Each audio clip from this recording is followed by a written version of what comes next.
Feliz tarde, apreciados hermanos. Nuevamente estamos reunidos, ¿verdad? Otro martes más para continuar con nuestra costumbre del grupo pequeño y continuamos con este estado de alarma. Por lo tanto, pues hoy va a ser otra vez en vídeo. Ya muy pronto, con la ayuda de Dios, vamos a poder reunirnos. Vamos a ver cómo va a ir desarrollándose toda esta situación y esperamos con la ayuda de Dios muy pronto volvernos a ver cara a cara y poder pues compartir, ¿verdad? Compartir las enseñanzas de nuestro Dios. Seguimos con la serie de encuentros que estamos desarrollando y pues en esta oportunidad vamos a estar hablando de uno de los primeros encuentros que tuvo Jesús donde ocurrió un milagro. Y pues antes de comenzar, ¿verdad? Vamos a tener una oración para pedir la dirección de Dios en este momento. Oremos. Padre nuestro que estás en los cielos, santificado sea tu nombre, Señor. Te damos las gracias que tú eres misericordioso y eres bueno con cada uno de nosotros. Y ahora que vamos a abrir tu palabra para poder estudiar alguna de las facetas que tú tuviste en esta tierra, quiero pedirte que tu Santo Espíritu pueda estar en medio nuestro y que todo lo que hagamos y digamos aquí esté conforme a tu voluntad. Todo esto lo pedimos en el nombre de Cristo Jesús. Amén. Pues sí, el encuentro que vamos a tener en esta oportunidad, pues nos habla un poco de eventos sociales. Y hay una pregunta que me gustaría hacerles. ¿Cómo nos hemos sentido nosotros alguna vez en una reunión que hemos planificado, especial, ¿verdad? Alguna celebración, y de repente nos damos cuenta de que la provisión que hemos hecho no es suficiente? Es probable que a alguno le haya pasado, puede ser porque pues, vino más gente de la que se esperaba, o de repente porque parte de los alimentos o de las bebidas que teníamos nosotros para poder aportar, pues tuvo algún tipo de detalle, o porque alguien que debía colaborar con algo no pudo. Al final, a veces sucede que se planifican actividades y la logística que se ha planificado para poder solventar los requerimientos de esa actividad pues no son suficientes. En los tiempos bíblicos, especialmente en el tiempo de Jesús, cuando Jesús estuvo en la tierra, el periodo de noviazgo entre dos jóvenes o dos personas era un tiempo exclusivo para preparar el casamiento o para preparar la boda. De hecho, en los tiempos de Jesús, las bodas duraban aproximadamente una semana. Y todo lo que se requería para que esa semana fuera agradable y fuera una celebración, pues tenía su trabajo, tenía su gestión compleja. Yo recuerdo cuando estaba haciendo planes para casarme que pues tuvimos unos 6 meses de bastante actividad previamente. Y la última semana, que es la semana clave donde pues se hacen algunas compras ya definitivas y todo esto, recuerdo que yo me casé un domingo y ese martes antes, que era 5 de marzo, falleció el presidente de Venezuela en su momento, que era señor Chávez. Y recuerdo que eso para nosotros fue bastante complejo, porque ese día martes pues había mucha tensión en el país, el miércoles y el jueves también, el viernes inclusive, ese primer fin de semana después de la muerte de este personaje en Venezuela, pues fue bastante convulsionado. De hecho tuvo muchos días en capilla ardiente y todo esto, así que justamente el 5 días después que ocurrió esto, pues nos tocó hacer la ceremonia. Gracias a Dios se pudo solventar, pero bueno, hubo mucha incertidumbre, hubo que hacer algunos cambios de última hora. Y yo recuerdo que en la ceremonia, tanto eclesiástica como la social luego, pues yo no percibí en algún momento alguna dificultad, pero bueno, ya después de que toda la tensión bajó y eso, pues hablando con mi mamá y con mi familia, pues nos dimos cuenta que hubo algunos detalles, pero que finalmente fueron solventados.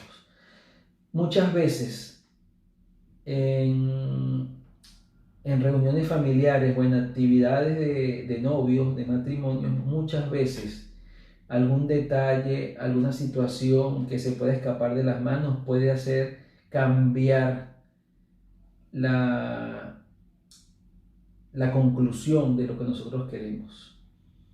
Y en el tiempo de hoy, en nuestros tiempos, sabemos que los matrimonios son un día. Es un día de agobio, es un día de dificultad, es un día de exigencia, pero ya llega la noche y ya se acaba el día y todo. Pero en los tiempos de Cristo eran varios días.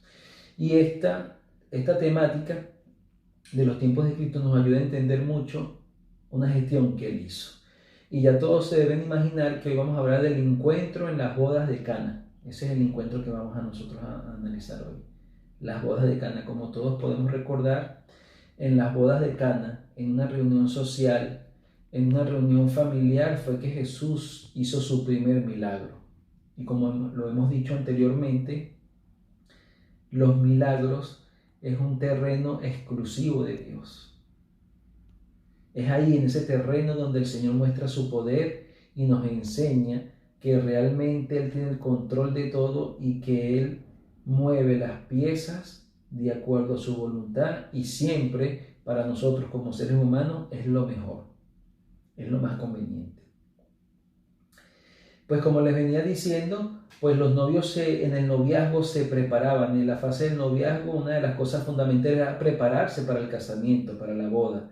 Y la costumbre, pues era que el novio, ¿verdad?, se encargara de planificar todos los temas de ceremonia, de todos los agasajos que iban a desarrollarse en esa semana. Ellos se vestían como unas personas nobles y el vino, la alimentación y todo eso era canalizado por el chico, y la chica, ¿verdad?, preparaba su ajuar y hacía otras cosas interesantes, porque después de la boda también había un cambio, un detallazo con la luna de miel, o ese primer encuentro que tenían los novios recién casados, que en nuestro caso muchas veces puede durar 2 semanas o un mes, en algunos casos muy, muy amplios, ¿verdad? Lo que llamamos la luna de miel. Pero en el caso de los novios del tiempo de Cristo, duraban luego un año, donde ellos tenían que conocerse y estaban, pues, uno dependiendo del otro, interrelacionándose. Pero vamos al relato bíblico, hermanos queridos. Vamos a leer la palabra de Dios que nos narra con relación a estas bodas de Cana. Vamos a buscar el libro de Juan, el capítulo 2, donde el discípulo amado nos cuenta qué fue lo que sucedió en esa oportunidad. Y voy a leer en Juan 2, versículo 1. Y dice así: Al tercer día hubo una boda en Cana, un pueblo de Galilea. La madre de Jesús estaba allí. Y Jesús y sus discípulos también habían sido invitados a la boda. En esto se acabó el vino, y la madre de Jesús le dijo: ya no tienen vino. Jesús le contestó: mujer, ¿por qué me lo dices a mí? Mi hora aún no ha llegado. Dijo ella a los que estaban sirviendo: haced lo que él os diga. Había allí 6 tinajas de piedra para el agua que usan los judíos en sus ceremonias de purificación. En cada tinaja cabían entre 50 y 70 litros. Jesús dijo a los sirvientes: llenad de agua esas tinajas. Y llenaron hasta arriba, y les dijo: ahora sacad un poco y llevádselo al encargado de la fiesta. Así lo hicieron. Y el encargado de la fiesta probó el agua convertida en vino. Sin saber de dónde había salido. Solo lo sabían los sirvientes que habían sacado el agua. Así que el encargado llamó al novio y le dijo: todo el mundo sirve primero el mejor vino, y cuando los invitados ya han bebido bastante, sirve el vino corriente, pero tú has guardado el mejor hasta ahora. Esa fue la primera señal milagrosa que hizo Jesús en Cana de Galilea. Con ella mostró su gloria y sus discípulos creyeron en él. Después de esto, se fue a Cafarnaúm en compañía de su madre, sus hermanos y sus discípulos. Allí se quedaron algunos días. Pues aquí vemos la fascinante acción milagrosa que hizo Jesús, su primera en su ministerio, y que estuvo con ¿quién? Con sus dos grupos selectos. Estuvo con su grupo pequeño, con sus discípulos, pero también estuvo con su familia. Por aquí nos dice que luego al final se fue con su madre, con sus hermanos y sus discípulos. Recordemos que Jesús tenía hermanos, ya unos hijos que tenía José de su primer matrimonio. Y se habían relacionado con Jesús también y estaban pues compartiendo una actividad familiar como esta boda. Como podemos darnos cuenta, apreciados hermanos, aquí hay varias cosas que debemos destacar. La primera es que la madre de Jesús estaba muy vinculada con el novio de esta boda. Podemos concluir que efectivamente eran familiares. Si no eran muy cercanos, eran familiares algo lejanos de la mamá de Jesús, es decir, de Jesús. Y siempre en las bodas, cuando un familiar se casa, pues siempre hay unas acciones de colaboración, siempre las familias ayudan, si no es con una cosa de la comida o con la cosa de la ceremonia, pero siempre hay una colaboración porque es un momento agradable, un momento social, un momento de disfrute. Y probablemente eso había pasado en los tiempos de Jesús. María y José y todos los hijos pues habían estado involucrados un poco en el tema. Inclusive la palabra nos dice que estaban invitados también los discípulos. Ya se conocía un poco estas amistades especiales de Jesús y también se les invitó a la boda. Así que lo más probable es que la boda haya tenido una preparación bien adecuada. Humanamente se hayan hecho todas las cosas necesarias. Y esto ocurre muchas veces en las vidas de las familias de hoy. A veces humanamente hemos hecho todo lo que es necesario. A veces humanamente hemos puesto el granito de arena que debemos colocar como seres humanos. Pero eso no es suficiente, apreciada familia, porque a veces faltan cosas o ocurren cosas de último momento. Y esto puede generar un gran caos. Y sobre todo en situaciones familiares de gran demanda como era esta ocasión. Si realmente el vino, que era algo especial durante todos esos días en la boda, llegaba a acabarse antes de tiempo, esto iba a transformarse de una boda a una catástrofe familiar. Y yo me imagino que cuando la madre de Jesús, María, se enteró, conociendo ya la actitud que tenía Jesús ante su ministerio y la influencia que tenía Jesús en muchas cosas, pues ella acudió a Jesús. Y esta es la primera lección que quiero que extraigamos en esta tarde. Cuando hayan dificultades, cuando existan problemas, aunque nosotros no hayamos aportado de una manera directa para estos problemas, es muy importante que nosotros recordemos lo que recordó María: buscar a Jesús.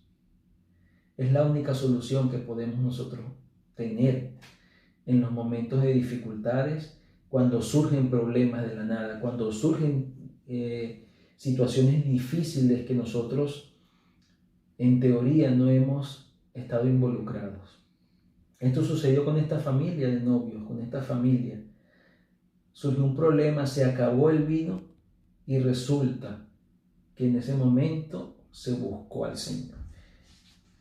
Otra aplicación que podemos extraer nosotros en esta tarde es lo que dice María a los demás. El Señor le dice: mujer, leo en el versículo 4, ¿por qué me lo dices a mí? Mi hora aún no ha llegado. Mucha gente ha hablado de esta expresión y pudiera percibirse, si no entendemos bien el marco histórico, que el Señor le contestó un poco de mala gana a su mamá, pero no fue así. Tanto el marco histórico como la hermana Guay en la pluma inspirada nos habla de que fue una respuesta muy respetuosa, pero muy acorde con el momento. El Señor ahí quería darle a entender a María que a pesar de que habían dificultades, no era el momento de que Él pudiera cumplir completamente su misión. Pero el Señor aprovechó ese momento para poder enfatizar y poder dejar claro a sus discípulos de que Él era el Hijo de Dios. Y eso pasa mucho en las familias de hoy en día.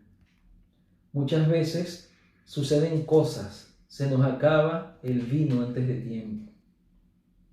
Y el Señor lo que desea es que le busquemos, que le obedezcamos, para que Él pueda mostrar su poder en nuestras vidas y en las vidas de nuestras familias. La madre de Jesús le dijo ella a los que estaban sirviendo: haced lo que Él os diga. Y esa es la aplicación que tenemos que nosotros recordar, que es muy importante en esta historia. María, que conocía a Jesús, que apeló a Jesús en ese momento, le dijo y le recomendó a los sirvientes hacer lo que Él nos diga. Obedecer la palabra de Dios. Obedecer las instrucciones de Dios. Obedecer la voluntad de Dios. Eso era lo que quería María. Y María sabía que si se hacía eso, este problema que había surgido de repente, este problema que no sabemos, no hay detalles específicos, pero puede ser que se les cayó los recipientes donde estaba el vino, puede ser que el vino se le fermentó antes de tiempo, pudo haber pasado muchas cosas que se escapaban del control humano, que se escapan de la coordinación que puede tener cualquier persona que sea muy, muy disciplinada. Eso puede pasar en cualquier familia. ¿Pero qué sucedió? María tenía la fórmula perfecta para poder resolver esa situación y les dijo a los sirvientes: haced todo lo que Él os diga. Y allá habían unas tinajas, espera que nos habla la lectura, 6 tinajas que usaban para el agua, y el Señor dio pues la instrucción de que la llenaran de agua. Se llenaron de agua, eran bastantes litros, cada una nos dice la palabra de Dios que cabían entre 50 y 70 litros. Sabemos, si hacemos un cálculo matemático pequeño, que eran unos 300 litros y cada una de las 6 tenía el mínimo, la mínima cantidad, que eran 50 litros. Pero como vemos, era un poco más. Así que se llenaron 300 litros estas tinajas. Y luego el Señor, ¿qué dice? Que saquen y le den a probar al encargado, ¿verdad? Al maestresala, al mayordomo principal, ¿verdad? Para que este encargado pueda darle el visto bueno de este nuevo líquido que acaba de llegar. Y así ocurrió. Y cuando esta persona pudo probar, entonces ocurrió el milagro. Estas vasijas que habían estado llenas de agua, porque así fue que hicieron los sirvientes, el Señor las transformó en un vino, pero un vino especial, un vino que no nada más vino a suplir la necesidad, sino que vino a alegrar, un vino que vino a darle un matiz distinto a la fiesta, porque como nos dice la lectura, se sorprende el encargado.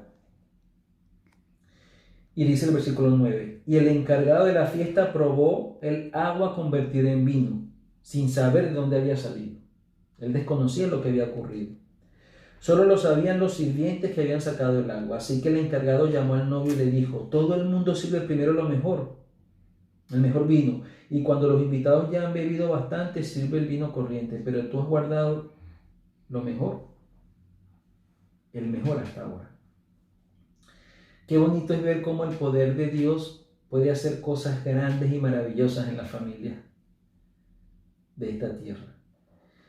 Esa familia, o las familias del tiempo de Cristo, como nos dice este maestresala o este encargado de la fiesta, servían primero el mejor vino.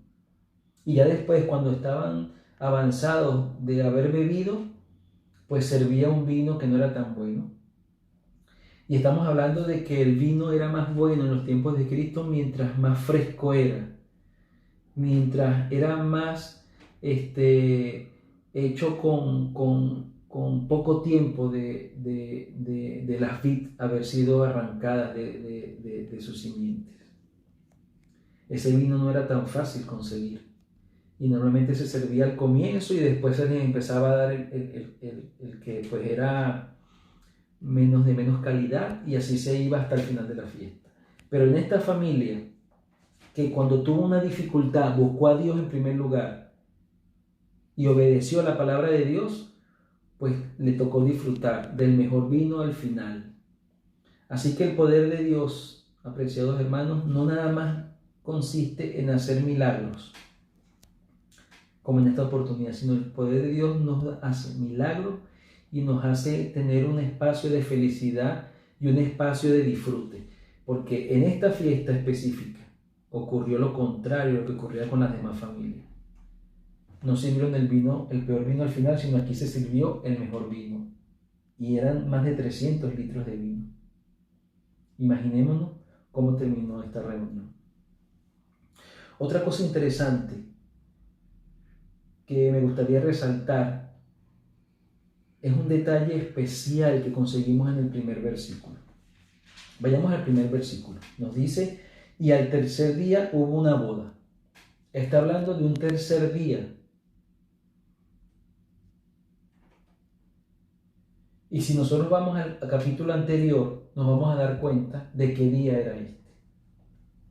Si nosotros vamos al primer capítulo de Juan, nos vamos a dar cuenta que los primeros versículos nos hablan de esas frases bonitas que nos dice Juan sobre el verbo era Dios, el verbo era con Dios, y nos habla un poco de la divinidad del Hijo de Dios.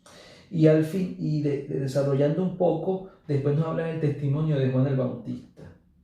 Nos dice el versículo del 19 al 28, nos está hablando de lo que dice Juan el Bautista, que pudo concretar con el Señor.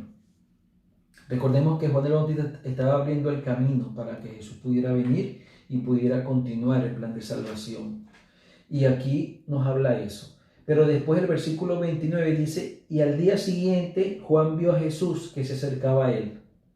Al día siguiente, o sea, el segundo día.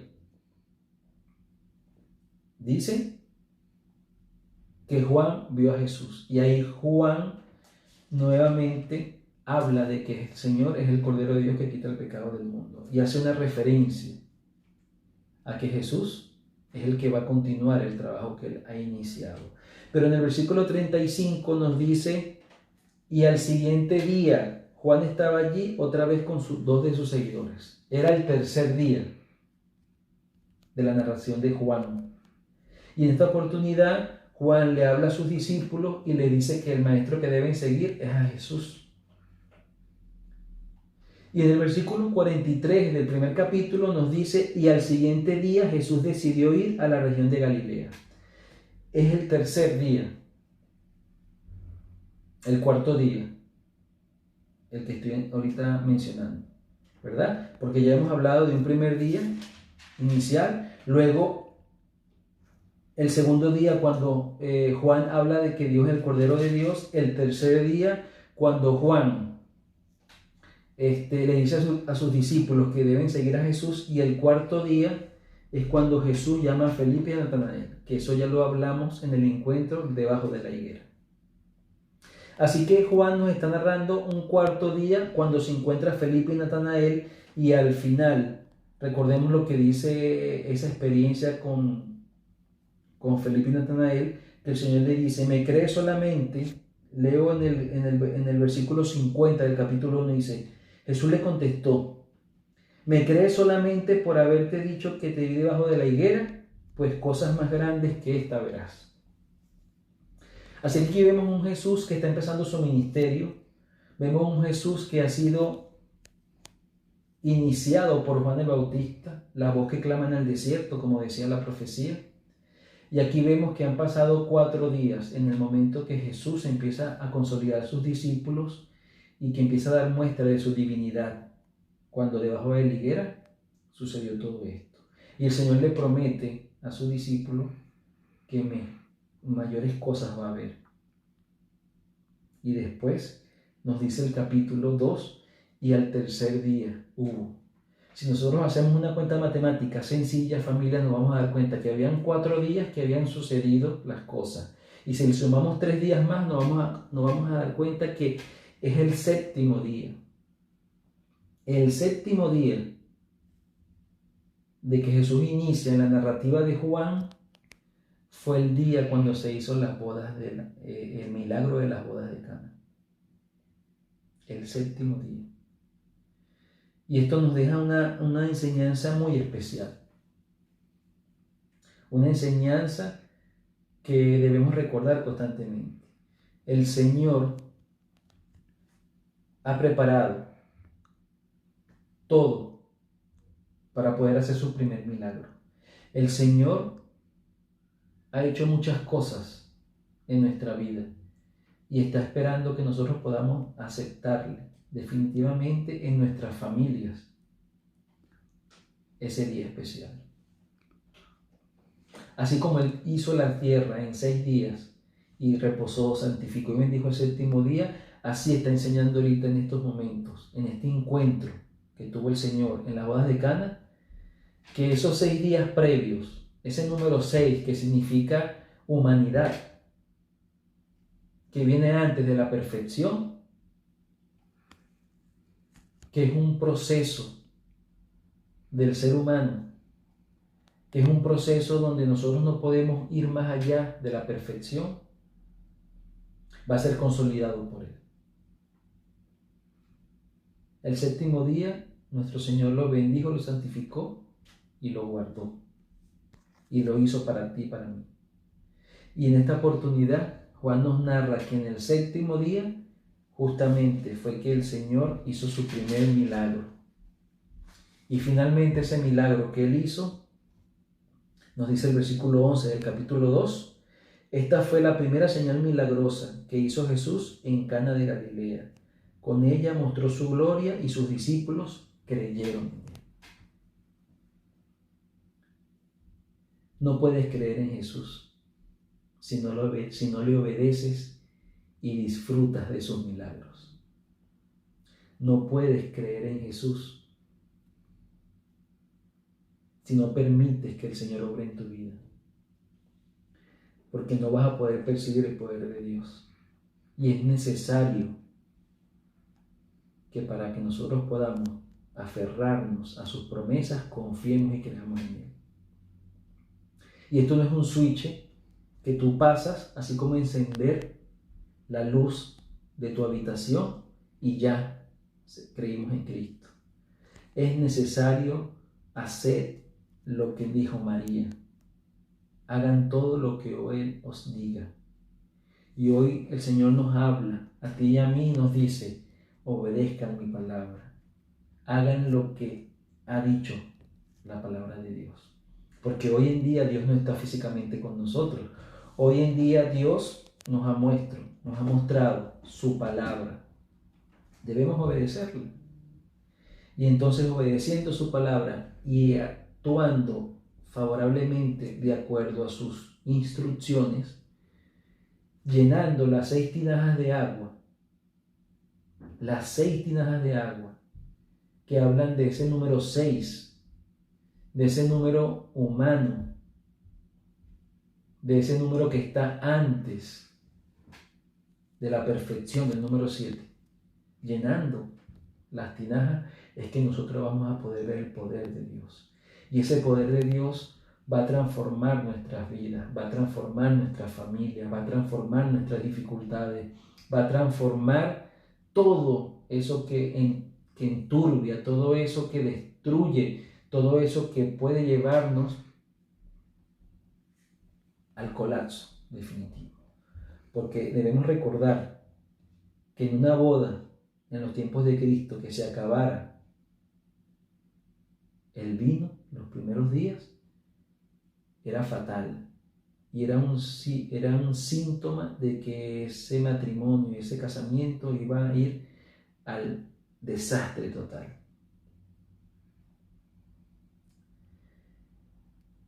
siempre el enemigo nos quiere a nosotros ofrecer una vida destruida. A veces permite que nuestro hogar empiece a despedazarse. Pero ¿saben? La fiesta de nuestra vida está por terminar.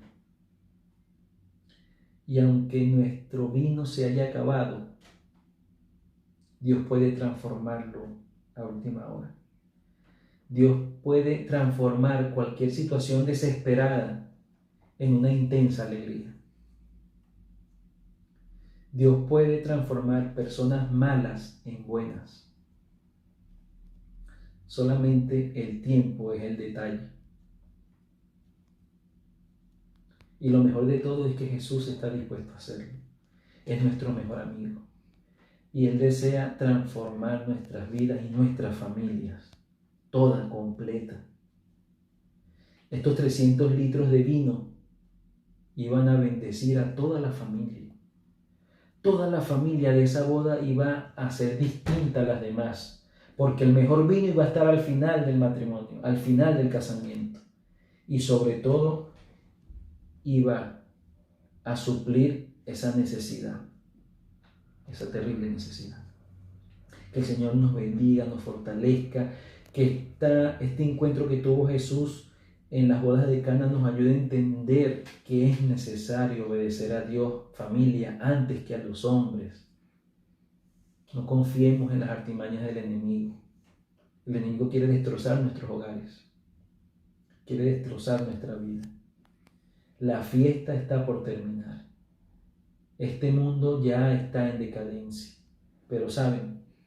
Dios está preparando todo para que tú y yo, tu familia y mi familia, pueda tener el mejor vino al final de todo. Y lo único que necesita es que tú y yo obedezcamos. Que tú y yo llevemos a cabo el consejo de María, de su madre. Haced todo lo que Él os diga.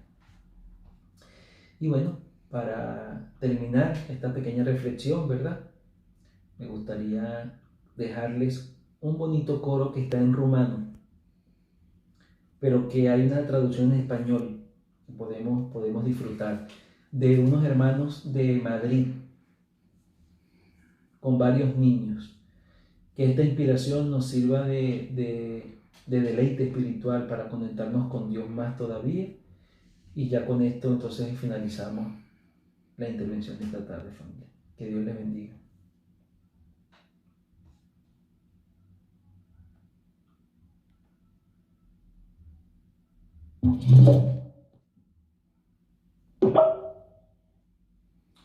Vamos a conectar entonces la conexión a la corneta.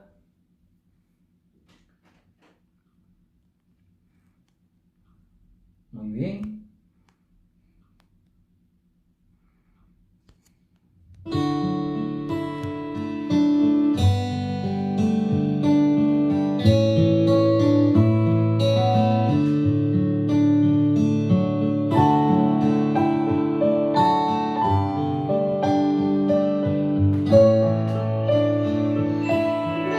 Timpul este pe sfârșit,